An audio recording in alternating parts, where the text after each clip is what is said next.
Atomic particles होते हैं। Subatomic particles are electron, proton and neutron. There are 3 types of subatomic particles.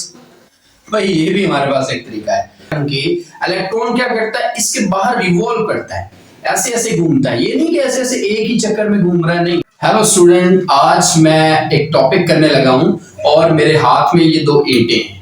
मैं अभी समझाऊंगा कि ये एटम का जो टॉपिक है इसका और ईंटों का क्या ताल्लुक है। अभी आपको मैं कॉन्सेप्ट क्लियर करने जा रहा हूं। सबसे पहले तो मैं आपका कॉन्सेप्ट क्लियर करूंगा कि व्हाट इज एटम। एटम जो है वो होता क्या है। अबे जल्दी बोल, कल सुबह पनवेल निकलना है। सबसे पहले एक चीज जरूर माइंड में रख लें, जैसे आप लोग भी रूम में बैठे होंगे, आपके पास भी रूम्स होंगे, मेरे पास ये जिसमें रूम में मैं खड़ा हूं, अब इसमें क्या है, इसको बनाने के लिए छत नहीं है इसका बेसिक, ये कोई सीमेंट इसका बेसिक नहीं है। क्यों हिला डाला ना। इसका जो बेसिक यूनिट है जिसने इस पूरे मकान को खड़ा किया है वो ये ईंट है। जोर जोर से बोल के लोगों को स्कीमें बता दे। ठीक है, ये ईंटें नहीं होंगी तो ये इसका बेसिक स्ट्रक्चर नहीं बनेगा। तो कोई भी मैटर, कोई भी मटेरियल जिसका बेसिक यूनिट हमने देखना है, तो ये जो एटम है that is a basic unit of every matter. दुनिया में कोई भी मैटर है उसका बेसिक यूनिट जो है वो एटम होता है। अब हम इसकी डेफिनेशन पहले करते हैं कि what is the atom. Atom को हम डिफाइन इस तरह करते हैं, atom is the smallest particle which retain all the properties of that element। जिस एलिमेंट के एटम होंगे उसकी प्रॉपर्टी रिटेन करेंगे। फॉर एग्जांपल गोल्ड है तो गोल्ड की प्रॉपर्टी रिटेन करेंगे, आयरन है आयरन की प्रॉपर्टी रिटेन करेंगे। तुझे थकान नहीं लग रही क्या? वो वाले एटम जो होते हैं। अब स्मॉलेस्ट पार्टिकल है एटम, उस हर चीज का छोटे से छोटा है। फॉर एग्जांपल एक मेरे पास पेज है, मैंने उसको कट करता गया, हाफ करता गया, एक ऐसा टाइम आएगा जहां से मजीद उस पेपर को, उस चीज को मैं छोटा नहीं कर सकता।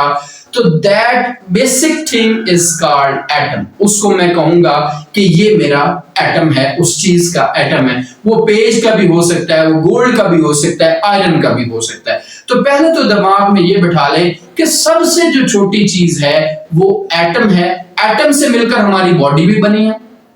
ट्रिलियंस ऑफ एटम ऐसे हैं जो हमारी बॉडी के अंदर मौजूद हैं। मुख्तलिफ टाइप के एटम्स मौजूद होते हैं। अब हमने एटम का एक बड़ा इंटरेस्टिंग कॉन्सेप्ट बताने लगा कि फॉर एग्जांपल आपने अपने पेज के ऊपर, इसे डॉट कॉन्सेप्ट कहते हैं, आपने अपना क्या किया, पेज के ऊपर एक छोटा सा डॉट लगा लिया, या आपकी बुक के ऊपर लगा हुआ एक डॉट। मैं बताता हूं उसके अंदर कितने एटम होंगे। कमेंट सेक्शन में मुझे बताएं, आपको पहले ये पता था या नहीं पता था। एक आपकी बुक के ऊपर लगा हुआ डॉट जो बामुश्किल नजर आता है, मेरे जैसे तो देख लेते हैं, लेकिन जिनको चश्मा लगा हुआ है वो डॉट भी नजर नहीं आ रहा होता। देखा आपने लापरवाही का नतीजा है। अब क्या हुआ, साइंटिस्ट ने कहा है कि इस एक डॉट के अंदर जो है वो कम से कम 2 million atom of that ink, उस इंक के 2 मिलियन एटम मौजूद है। अब अंदाजा करें, एक डॉट छोटा सा डॉट है, अब उसके अंदर भी 2 मिलियन 20 लाख एटम मौजूद हैं उस इंक के। चाहे वो ब्लू है, चाहे वो ब्लैक है, कोई भी इंक है, तो कम से कम जो है वो 20 लाख एटम इंक के मौजूद होते हैं। तो आप अंदाजा करें कि एटम का साइज कितना छोटा होता है। तो atom is the smallest particles that retain the properties of an element। किसी खास एलिमेंट की प्रॉपर्टी को रिटेन करता है, बरकरार रखता है, तो हम कहते हैं कि that is a atom। अब मैं आपको और आसानी के साथ समझाता हूं।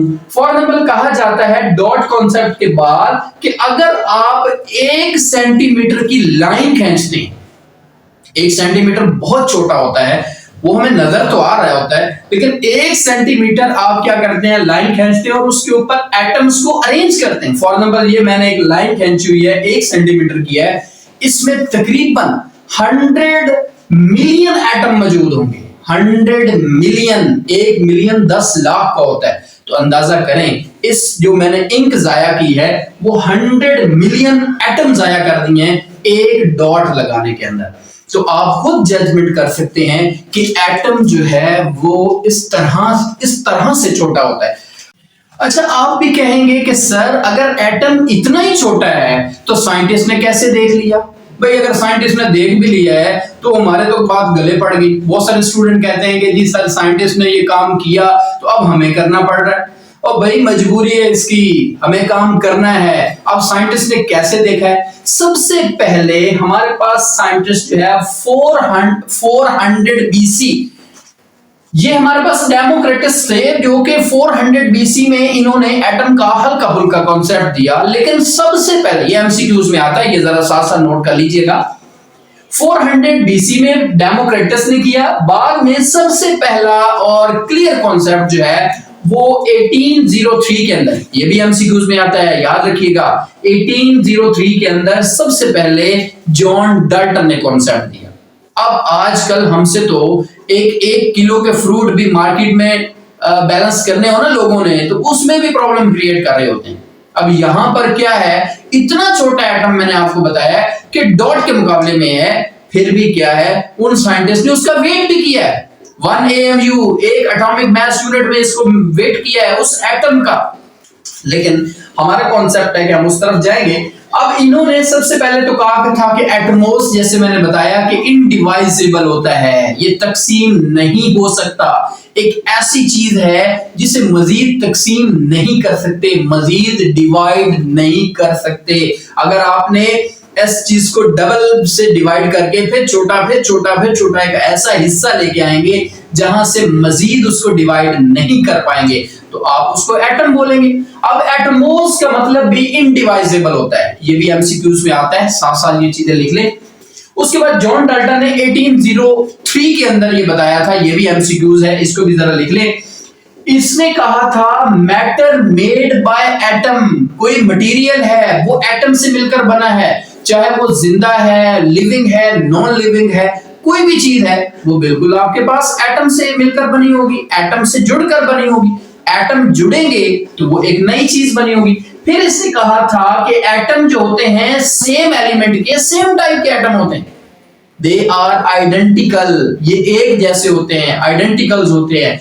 तो हमारे पास इसने ये भी बात की। तीसरी इसने ये बात की कि एटम कंबाइन करते हैं, एटम आपस में मिलते भी हैं, ये नहीं कि एटम अलग रहते हैं, एटम तो कभी अलग रह भी नहीं सकते। इसने कहा था एटम कंबाइन होते हैं। फिर उसके बाद हमारे पास आया, उसके बाद जो डिस्कस किया साइंटिस्ट जे थॉमसन, बाद में क्योंकि एटम ये कहा गया कि ये सिंपल है, लेकिन अब ये कहा गया कि भाई एटम इतना भी सिंपल नहीं है, इससे भी कुछ छोटी चीजें हैं, ये कॉम्प्लेक्स है। एक डॉट के मैंने बताया है 20 लाख मिलियन एटम होते हैं, 20 लाख एटम होते हैं। तो अब इसमें क्या होता है, ये मजीद डिवाइड हो रहा है। इसका जे थॉमसन ने 1897 के अंदर इस एटम के अंदर प्लम बर्डिंग थ्योरी के थ्रू जो है वो इलेक्ट्रॉन डिस्कवर किए। इलेक्ट्रॉन डिस्कवर करने के बाद दूसरे नंबर पर, चौथे नंबर पर रदरफोर्ड ने न्यूक्लियस की डिस्कवरी की। आगे चल के वीडियोस के अंदर हम डिस्कवरी ऑफ न्यूक्लियस के हवाले से भी बात करेंगे कि न्यूक्लियस की डिस्कवरी किस तरह हुई थी। ये मैं आपको ऑब्जेक्टिव वाइज भी साथ साथ चीजें बता रहा हूं। रदरफोर्ड ने 1911 के अंदर न्यूक्लियस डिस्कवर किया। अब 1913 के अंदर नील बोहर ने इसका शेल्स के बारे में कॉन्सेप्ट दे दिया। आगे चल के पढ़ेंगे कि रदरफोर्ड टीचर था, उसी का स्टूडेंट था नील बोहर, जिसने 1911 के अंदर इसने मॉडल दिया एटम के हवाले से और इसने न्यूक्लियस डिस्कवर किया। 1912 के अंदर ही इस बोहर ने रदरफोर्ड को ज्वाइन कर लिया एज अ स्टूडेंट। अब इसने 1913, एक साल के बाद इसने एक अपना मॉडल दे दिया और इसने शेल्स वगैरह का भी कॉन्सेप्ट सारा उसके अंदर बताया था। इस पे भी हम आगे चल के डिटेल से बात करेंगे। अब हमारे पास है सब एटॉमिक पार्टिकल्स। हम इस अंदाज से अगर पढ़ के बोर हो गए तो हमारे पास एक और भी तरीकाकार है इसको रीड करने का, इसको लर्न करने का, कि आप एटम का कॉन्सेप्ट कैसे लर्न कर सकते हैं। अब इसमें क्या होता है कि सब एटॉमिक पार्टिकल्स होते हैं। Subatomic particles are electron, proton and neutron. There are 3 types of subatomic particles. जोर जोर से बोल के लोगों को स्कीमें बता दे। भाई ये भी हमारे पास एक तरीका है आपको समझाने का। तो 3 मेथड है, electron, negative charge, proton positive charge और न्यूट्रॉन जीरो चार्ज। अब ये तीन सब एटॉमिक पार्टिकल्स हैं जो इस तरह एटम के अंदर अरेंज होते हैं। कैसे होते हैं? अगर इलेक्ट्रॉन की बात करें तो these are located in the shells. अब शेल्स का भी थोड़ी सी इस पे भी बात करते हैं। और जो प्रोटॉन और न्यूट्रॉन हैं, these are two fundamental particles of atom, they are located in the nucleus. अब ये न्यूक्लियस के अंदर लोकेट कर रहे हैं और ये दोनों मिलकर एक न्यूक्लियस बनाते हैं। और ये जो शेल्स होते हैं इसके अंदर इलेक्ट्रॉन होता है। अब क्या है कि ये ज्यादातर हिस्सा जो एटम का है वो खाली होता है, क्योंकि न्यूक्लियस जो है, जब हम डिस्कवरी पढ़ेंगे रदरफोर्ड की तो हमें अंदाजा होगा कि न्यूक्लियस जो है वो डेंस मटेरियल होता है। डेंस मटेरियल से क्या मुराद है कि वो एक सख्त किस्म की है, इसके अंदर से लाइट पास नहीं होती। अब इलेक्ट्रॉन इसके शेल्स के अंदर मौजूद होते हैं। अब कहेंगे सर हमें एटम की तो समझ आ गई है, स्मॉलेस्ट पार्टिकल है, अपनी प्रॉपर्टी रिटेन करता है, ये इसकी हिस्ट्री है और ये इलेक्ट्रॉन पड़े हैं, अंदर प्रोटॉन पड़े हैं, न्यूट्रॉन पड़े हैं, लेकिन सर ये शेल क्या चीज होती है? अब इलेक्ट्रॉन के घूमने की चीज को, घूमने की जगह को, रिवॉल्व करने की जगह को हम क्या कहते हैं? शेल्स कह देते हैं। अब शेल्स जैसे हम लोग क्या करते हैं, यहां से मार्केट जाते हैं, मार्केट से घर आते हैं, घर से स्कूल जाते हैं, मुख्तलिफ और जगह पर जाते हैं, हमारे लिए रोड्स बने हुए हैं, रोड मैप होता है, हम उनके ऊपर ट्रेवल करके डिस्टेंस अपना ट्रेवल करते हैं, अपना डिस्टेंस जो है वो पार करते हैं, अबूर करते हैं, सिर्फ क्या है, रोड्स के ऊपर जाकर। अब क्या है, अब ये जो इलेक्ट्रॉन ने मूव करना है ये भी एक रोड्स हैं। अब इसका मतलब ये नहीं कि कोई पक्की सड़क बनी हुई है, बजरी सीमेंट वाली है, उसके ऊपर कोई जो है वो इलेक्ट्रॉन घूम रहे हैं, ऐसी बात नहीं है। ये दिमाग से निकाल दें, क्योंकि ये 3D बनाने के लिए हमें ये लाइंस की जरूरत नहीं है। अब लाइंस की हमें जरूरत नहीं है, क्योंकि इलेक्ट्रॉन जो होते हैं क्या करते हैं, वो खुद ही मूव करते रहते हैं। और मूवमेंट ऑफ इलेक्ट्रॉन जो है, these are called the shells, they are energy levels. और न्यूक्लियस के करीब जो होता है सबसे कम एनर्जी होती है इसकी। जैसे जैसे न्यूक्लियस से दूर शेल जाएंगे, इलेक्ट्रॉन दूर जाते जाएंगे, उनकी एनर्जी भी इंक्रीज होती जाएगी। तो फर्स्ट शेल जो है इसको हम कहते हैं, this is a first shell, that is a K shell. Second shell जो है वो होता है, वो है एल शेल। थर्ड शेल जो है वो होता है एम शेल। और फोर्थ शेल जो होता है वो एन शेल। तो ये हमारा है फर्स्ट शेल, यहां ये सेकंड शेल, ये है थर्ड शेल, और चौथा शेल जो होगा वो फोर्थ शेल होगा, के एल एम और एन। अच्छा, अब ये बहुत सारे स्टूडेंट कहते हैं सर ये के एल एम एन ही क्यों है? भाई आप ए बी सी डी भी रख सकते हैं, नो इशू, आप एक्स वाई जी भी रख सकते हैं, नो इशू। लेकिन अब इशू यहाँ पे ये है क्योंकि हमारे पास सिलेबस में साइंटिस्ट ने ये कह दिया है कि भाई K shell, L shell, M shell और एन शेल। अब हमें भी उसी के मुताबिक काम करना पड़ेगा। तो हमारे पास के शेल है, एल शेल है, एम शेल है और एन शेल। अच्छा, ये तो हो गया मेन शेल जहां पर इलेक्ट्रॉन रिवॉल्व कर रहा है। अच्छा, इसमें क्या है कि ये है मेन शेल्स। अच्छा, होता क्या है कि ये सेंटर में अगर न्यूक्लियस है एटम के, इलेक्ट्रॉन क्या करता है, इसके बाहर रिवॉल्व करता है, ऐसे ऐसे घूमता है। ये नहीं कि ऐसे ऐसे एक ही चक्कर में घूम रहा है, नहीं, ये ऐसे भी घूम रहा है, ऐसे भी घूम रहा है, इस तरफ भी घूम रहा है, हर तरफ इलेक्ट्रॉन रिवॉल्व कर रहा होता है, 3D फॉर्म के अंदर रिवॉल्व कर रहा है। आपकी स्क्रीन पे सामने नजर भी आ रहा होगा आपको। उसके बाद है सब शेल। अब वो शेल्स के अंदर मजीद इलेक्ट्रॉन की जो मूवमेंट होती है, छोटे एनर्जी लेवल्स जो होते हैं, these are called subshells. ये एस होता है, पी होते हैं, डी होते हैं और एफ होते हैं। तो इस टॉपिक के अंदर हमने क्या चीजें पढ़ी, एक तो हमारे पास डेफिनेशन क्लियर हुई, फिर एक दो ऐसे कॉन्सेप्ट क्लियर हुए कि एक डॉट के अंदर क्या है, फिर उसकी हिस्ट्री क्लियर हुई, और एट द एंड हमने उसके सब एटॉमिक पार्टिकल्स के हवाले से भी बात की कि सब एटॉमिक पार्टिकल्स उसमें कौन कौन से होते हैं, शेल्स का कॉन्सेप्ट आया, और उसके बाद जो है वो हमारे पास सब शेल का भी कॉन्सेप्ट आ गया। तो ये था हमारा आज का टॉपिक जो एटम के हवाले से था। नेक्स्ट इंशाल्लाह हम एटम का मजीद ऑपरेट करेंगे। अब एटम का मजीद ऑपरेट करने का मतलब क्या है कि इलेक्ट्रॉन डिस्कवर कब हुए, प्रोटॉन न्यूट्रॉन कब हुए, न्यूक्लियस कैसे डिस्कवर हुआ, और शेल्स पे मजीद डिटेल से अच्छे तरीके से बात करेंगे, और सब शेल पर भी मजीद बात करेंगे।